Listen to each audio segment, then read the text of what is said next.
for the fastest racing series in Europe? You've got it. SCSA Stock Car Racing, round 2 of the 2005 championship. This is Thunder Racing at the Rock.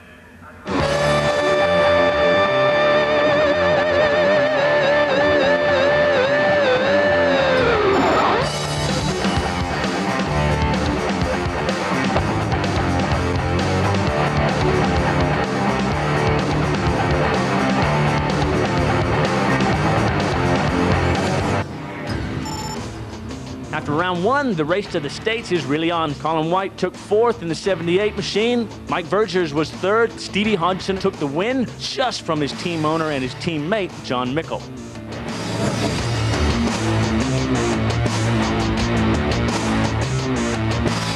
You know, you're only as good as your last race. That's what they always say. So you're looking pretty good right now. Competition's hot, though, isn't it? Yeah, I mean, John in the next stock car, I mean, he was strong the first part of that race, and that's why I made some of the moves I did, because if I didn't pass him, we weren't going to get him. Same thing again in this one. He's a bit closer to me this time, so maybe, you know, we need to sort ourselves out and have a chat and just try and put some distance between us and the pack, and then the last few laps fight it out between ourselves.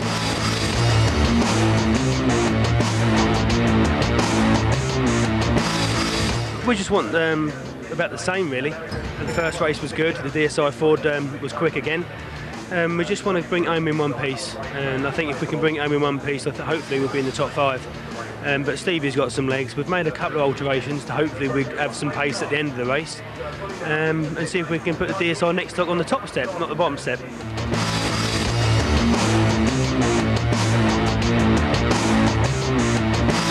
Last year didn't go as well for you as it could have done, but it's a nice start to 2005.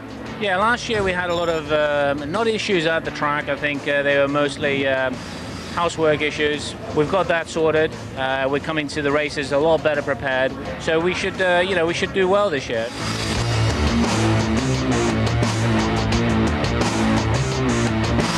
Sean Richardson, you finished 2004 on a high. Round 1 of SCSA 2005, you finished with a little less air in your tire than you'd like. Yeah, I'm afraid so. Going up in between 2 and 3, we got a blowout on the car, which nearly put me in the wall, but didn't. But the car was feeling quite good, so hopefully we'll be able to, get it up the top end again.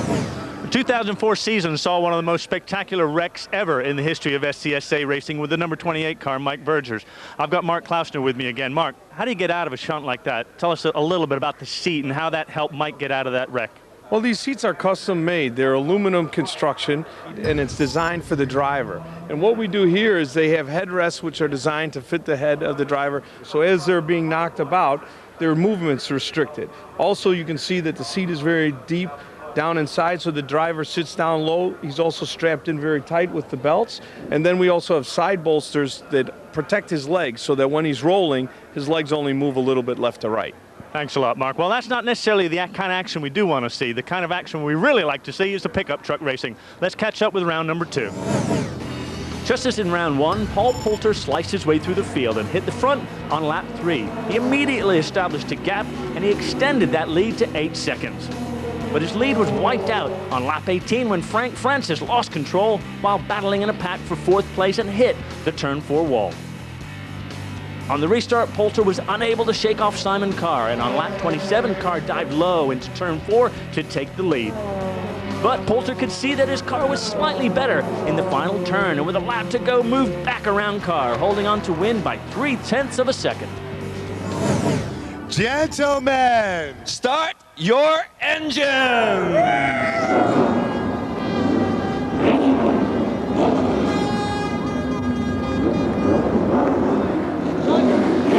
it is the fantastic sound of those glorious V8 engines firing up. We saw John Mickle there pulling away. Michael Vergers, though, on the right-hand side of your picture, there he is. Michael Vergers stopped in pit road, and there looks to be a lot of activity there, frantic activity at that with the West-Tec boys.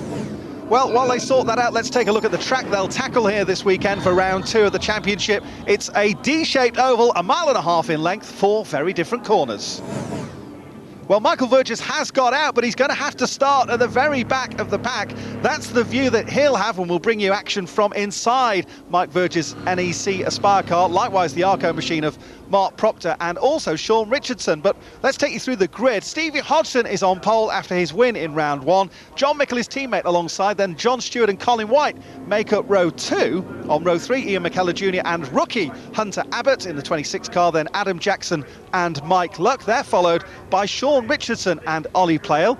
Behind them is Tony King. The field have closed up, so there's a gap there next to Tony King. But meanwhile, behind, Phil Weaver, Mark Proctor, and then the luckless Michael Verges. He's got a huge task to try and find his way all the way back through the field. And there is Keith White in the 85 car pulling behind the wall. It's a 60-lap race here at Rockingham. The grandstands are packed to the rafters. Everyone's on their feet for the start of round 2 of the championship year here at Rockingham under cloudy skies, but a bright day nonetheless. And we are green for the second round of the championship.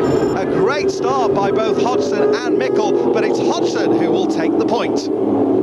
Behind them, Colin White. Ooh, almost 3 wide there. That's not advisory during the first corner of a 60-lap race. Calm down, boys. There's plenty of time to get yourself on the pace. They settle down then. Colin White into 3rd place. John Stewart double wide racing there with Ian McKellar Jr. in the DSI same-day car, but Stewart holds him off. And look at Hunter Abbott, only his 2nd race. He's only done about 70 laps in this car, and he's going to be somebody to be reckoned with, leading the rookie championship at the moment, albeit after 1 race, but there's no better way to start than to lead the championship after round 1. You can then really force your advantage. Now, talking about forcing advantages, look at Mickle right in the wheel tracks of Stevie Hodgson. We saw last week how they had a tremendous battle, these two. Hodgson it was who in the end took the victory. Mickle's team were very quick, changed there for 4th place. I was going to say Mickle's team were very quick on their pit stops, more about that in a short while. A change then for 4th place as Ian McKellar Jr. takes the advantage away from John Stewart. So a swap for 4th and 5th. Mickle perhaps needing to just look after those tyres of his. Looks to the inside of Hodgson. Oh, and Stevie leaves him room. You can notice that this is a 2-groove racetrack, and Mickle will take the low side. That's generally the quicker way round. He'll look to force the advantage, and he does so. So Mickle, our 2nd leader here in this 2nd round. Meanwhile, Rob's in pit road with news. Gavin, Michael Verges was held in the pits there. What's your view on it? Well, we had a radio problem which we had to get sorted, but you know, really disappointing. Got a really fast race car. He's passed 5 cars already. He's going around the outside of another one now. He's on a mission to the front. I'll tell you what, Verges loves to start from the back of the field. He'll make his way through it. As Gavin said, already passing 5 cars. He'll now dispose of Sean Richardson in the darkness car, the 2 car, the pink car there. Adam Jackson making his debut in SCSA racing this season. He's to be passed to the inside by Sean Richardson, who we ride on board with now through turn 2. Hear him just feathering that throttle through turn 2. But Michael Verges absolutely flying, and yet more disappointment for Ollie Playle. He was plagued with problems in race 1, in round 1, and it looks like those problems continue for him in this 2nd round of the championship. No such problems, though, for Mike Verges. 1 mile, you're 3, back out. So the spotters, that's the voice you heard then. The spotters are the guys who are up on the gantry. They're talking to their drivers all the time, making sure that they're aware of what's going on around them and keeping them safe. I can tell you one thing for sure, that's that Ollie Playle's race is done here. So he was pretty fired up after the end of race number 1, and we're not even going to attempt to try and talk to Ollie now, because he's storming off, not happy. He's had 2 starts, 2 non-finishes. Yeah, thanks, Rob. If you were with us last week, you'll see that you'll remember that Rob tried to grab a word with Ollie, and Ollie was not for talking, so perhaps wide berth is the better order of the day. Michael Verges goes around the outside of John Stewart through turn 4. That's a great manoeuvre from him in the NEC Aspire car. He takes 5th. Meantime, Hunter Abbott slow down pit road. We'll try and catch up on the news there for you, but his team principal, John Mickle, out front at the moment and stretching his legs over his teammate Stevie Hodgson, the 2004 champion. These two vastly experienced here, not only on the oval, they've also both raced in the States, and of course this year is the race for the States, as one of our drivers will go to America in the spring of 2006 and compete in the Hooters Cup, which is one of the mainstays of American oval racing. Look at this for Verges then, on the back end of Ian McKellar Jr.'s DSI same-day car goes to the inside, through turn 4. Oh, nearly contact there. We saw how Verges had a coming together with Sean Richardson at exactly the same point last year. He doesn't make that mistake this time round. Michele Jr. dumped to 5th. Michael Verges, as Gavin Wills, his team principal, said earlier on, out on an absolute mission, and he goes to 4th spot in this race. John Stewart is the 3rd car in that small train. No change out front though, still John Mickle leading Stevie Hodgson. There they are, 13 laps, just starting their 14th lap of the 60. Remember, a pit stop window at laps 29 and 30. During those 2 laps, every single car must come into the pits and they will change the 2 outside tyres. 3 men allowed over the wall in order to make sure that they can achieve that. And there's the top 6 as we make our way steadily and sure-footedly through this second round of the championship. Now, as Michael Verges comes across Colin White, let's hear what the spotters do. Michael's looking car outside, clear. There you go, perfect illustration of the spotters. They're up in the gantry, watching down. They've got a really lofty position, and that was Colin White, his spotter, Sean Dogrel, advising him that Michael Verges was on the outside, and then clear means that the track's clear for Michael to move down in front of him. Well, what's clear here is that Hunter Abbott's days in the Ryanair car are over, at least for today, this second round. Meanwhile, has Ian McKellar Jr. in the 25 car got a problem? Because John Stewart making light work of him, or is he? Ian McKellar Jr. fighting back on the outside, former Le Mans driver. Double wide racing, this is what it's all about. This is what we mean by the 2-groove racetrack here at Rockingham, the 7 degrees of banking. What that does is it means that the driver on the outside isn't unfairly disadvantaged against the driver on the inside, but Stewart completes the pass, makes it look very simple, but I'm pretty sure, to take nothing away from John Stewart, that McKellar might have a problem. Meanwhile, Rob's down in pit lane with Hunter. Hunter, can you give us an idea what the problem with your machine is? Yeah, we think it's a hole in the radiator.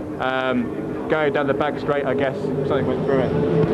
Okay, well, they're trying to, as we have to pull the mic out of the way, as they're trying to get that machine fired up again. We're going to have to kind of, I think, clear out of the way. You can hear that race car going again. Hopefully we'll get this front door of this garage open. Hunter Abbott's going to get back out of the 26 car with any luck. Yeah, and he'll need to do that, won't he, Rob? He's chasing down the rookie title, very early days here, but he'll want to score as many points as possible. The rookies, of course, drivers who are brand new to SCSA racing. They have their own championship, and scoring points in every round is going to be absolutely vital. The action's really hotting up here in the SCSA Stock Car Championship round number 2. They got pit stops coming up. Don't miss it.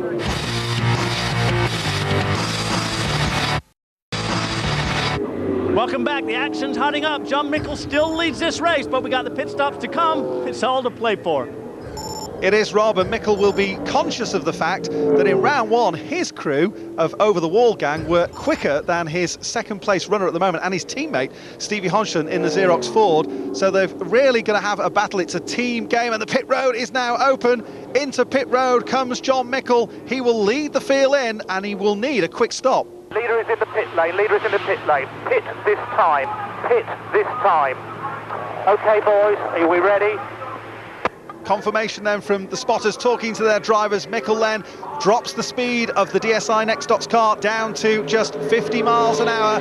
They have speed guns here in pit lane to make sure there's no transgressions of that rule. It's for safety reasons, of course. And here comes Mickle. The Over the Wall gang go out. 2 men carrying tyres, a jackman as well. You see the red-shirted official there who will make sure that the 5 lug nuts that come off that car with those air guns will be replaced properly. And meantime, Michael Verges, who's just been supreme in this opening part of the race, as Mickle is already leaving with 2 brand new sets of rubber. Verges tries to beat Stevie Hodgson out. Will he do it? Hodgson goes past. The West-Tec crew, of course, came in later than Hodgson, so no real surprise, but he will hold on to that 3rd spot. Mickle, though, what a lightning stop from that crew. Just unbelievable. They have been practicing and practicing. They also took out a team to the States in the autumn of last year, where John ran 2 races in the now defunct ASA series at Charlotte Motor Speedway, and in Atlanta had a chance to race on the big ovals out there, and that experience seems to be really paying off for him as well. Ironically, Stevie Hodgson was his co-crew chief on that particular outing. The blue flag there being waved from the gantry is to warn slower cars that there are fast cars approaching, so get out the way. Mickle led. Here he comes up to his teammate Ian McKellar Jr. Mickle in the second of those RS Cap bumper-backed cars. Where is Stevie Hodgson? Look at the distance already that pit stop, lightning fast pit stop, has created the opportunity. That's the distance back to second place from our first place man in the 66 machine, John Mickle, leading Stevie Hodgson. Michael Verges is in third place. There's been a shake-up lower down the order as well amongst some of these teams. Meanwhile, further back, I can tell you that Sean Richardson is on the pace as well. We ride on board with him across the start-finish line. Sean Richardson coming high. He's coming high, one high, clear. Cut, that's fine. I'm not so sure it was that fine, Moya, but perhaps from your position it did look close. But anyway, they are safely not together in the sense of colliding on the track. So that was the voice of Moya, who was looking after Tony's interest. She's his spotter, has been since the start. Now we've got a caution on the track. The red and yellow flag there is to warn of debris. So hearing from race control that the caution is indeed for debris on the racetrack. That's going to be a massive disappointment for John Mickle, who'd created, there is the debris. Well, to the officials, that probably looks like a piece of metal. It is, in fact, just a piece of tape. But here's a replay of the man of the moment, Michael Verges, while we're under caution here at Rockingham. Michael Verges, this was his start. And what a fantastic job he did in the opening laps. You'll remember, if you were with us earlier, he had to start from the back of the field after they had a radio problem in pit lane. Here he goes past his teammate Ollie Playle, who gives him the high side. And Sean Richardson and Adam Jackson are his next targets. That would put Mike Verges through into 7th position as he goes around the outside of the rookie in the 4 car. Adam really acquitting himself very well. But what a superb drive from Michael Verges to make all those moves. Well, as I said, we are under caution here. And Rob's with Ollie Playle. Been a tough day for you. Yeah, it's been a hard day. But what do? You come back the next round and you try and win all the races after that. So that's all I'm going to do. There you go. His ambitions are clearly spelt out. We're about to go green here after a caution period for debris. And that saw John Mickle's lead eroded substantially, but we are green now with 18 laps remaining. John Mickle, Stevie Hodgson, the 2004 champion, Michael Verges, who started at the back of the field after a radio problem. He's up to 3rd place after a monumental drive in the NEC Aspire car to bring the West-Tec 28 car up to 3rd. And behind them, I think really that's the class of the field, to take nothing away from the other teams and drivers. Behind them, some battles all the way down through the field, including this one. This is Sean Richardson on the back of Adam Jackson. And Adam Jackson making his debut here this weekend, only his 2nd race in SCSA racing. And a great job, I think, he's done in that 4 car. The team have put a good set of wheels under him, and he's driving it like a demon, holding off the experience of Sean Richardson in that bright pink livery darkness car. I do miss the old black and yellow one, I have to say, but it will all apparently become clear later in the year when the Darkness, Justin and the Boy, release their new album that they're recording at the moment, which has sadly precluded them from being with us this weekend, although they do very often make it down to Rockingham for these first Sunday of the month events. Now they're talking about events on the track. Michael Verges is eroding the advantage that Stevie Hodgson has in that Xerox Ford. Hodgson in the 24 car in 2nd place. This is manna from heaven for John Mickle, who's leading this race in the 66 car. Down on the low side there, a quick glimpse of Keith White in the 85 car. But can Verges get onto the back bumper of Stevie Hodgson? There's a drafting effect which goes on there. That means that, as you see here, Michael Verges' car is sucked up on the rear bumper of Stevie Hodgson's car. They're going to go double wide through turn 4, are they? This could end in carnage. Oh, great line held by Stevie Hodgson there. Verges was aware of the fact that the gap that he thought was there had closed, and discretion being the better part of valour, he sticks it back there in 3rd place. But can he now re-muster his resources? He may have given a clue to Stevie about what his plan is, so I suppose the clever thing now would be to try and take him by surprise out here through turns 2 and 3 on one of these remaining laps. But this is spectacular stuff from these 2 experienced campaigners.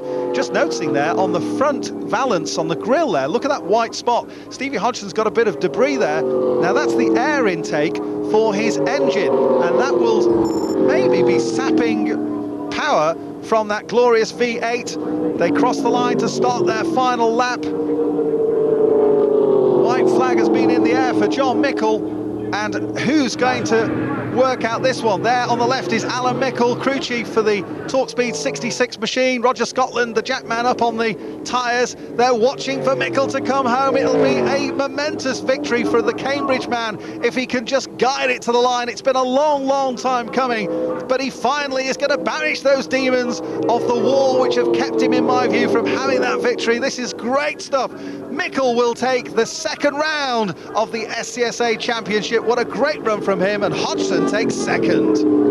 Alan Mickle, congratulations, man. It must feel good. Victory is sweet sometimes. This must taste as sweet as ever. Yeah, it took a long while to stand on that number one. The second and third for a long while, but we never mind getting beaten by Stevie, but the DSI group and next stock cars are first and second. Really won well today. Great effort by the whole team there. John Mickle then confirmed as the race winner in round two. Stevie Hodgson takes second, ahead of a great drive from Michael Vergers. John Stewart is there in fourth place with Ian McKellar Jr. fifth, and Adam Jackson is the lead rookie in sixth place. Great stuff. Well, there is John Mickle clambering from the DSI Next Stocks car. Great performance by him. A fine victory. John Mickle, man, how does it feel, buddy? It's nice to be on that top step again. It's been so long, I think it's 2001 since we had a last win, and it's just nice to be there. You've got to thank all the team. They've done an awesome job today, the DSI Next Stocks RS Cap machine. It didn't miss a beat in the last race, and it was awesome, and it's just nice to be back on the top step, and hopefully we can keep it there. Yeah, but surely he'll face some strong competition from his teammate Stevie Hodgson, who took that second place. Stevie, pressure, pressure, pressure, and you just, stood up to it, man. Yeah, I mean, I know I can race with all the guys that are on this podium. They're good, fair racers, and congratulations to John.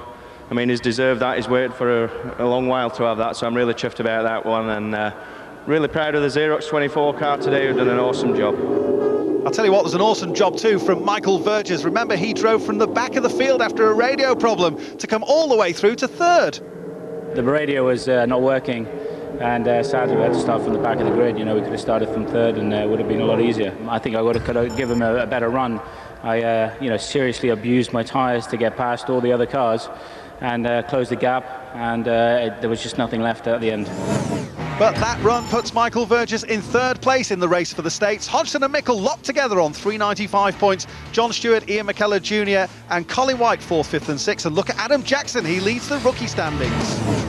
Hey, Mark, we're here again, trying to get a sum up from you of race number 2. Pretty good, huh? Yeah, race 2 was great. We didn't have many yellows. Actually, the only yellow we had was a little debris from one of the cars in turn 2. Some of the rookies looked very, very good, and Michael Vergers was fast. I mean, he really got caught all the way in the back.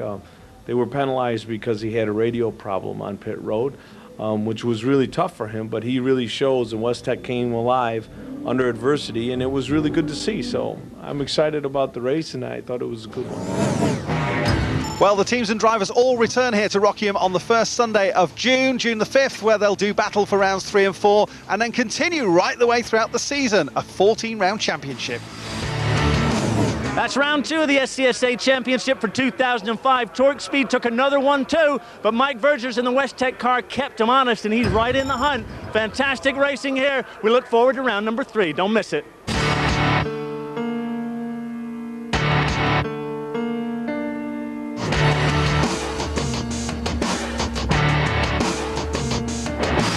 Half the number of wheels next this morning. We're on the World Superbikes in Italy in a couple of minutes.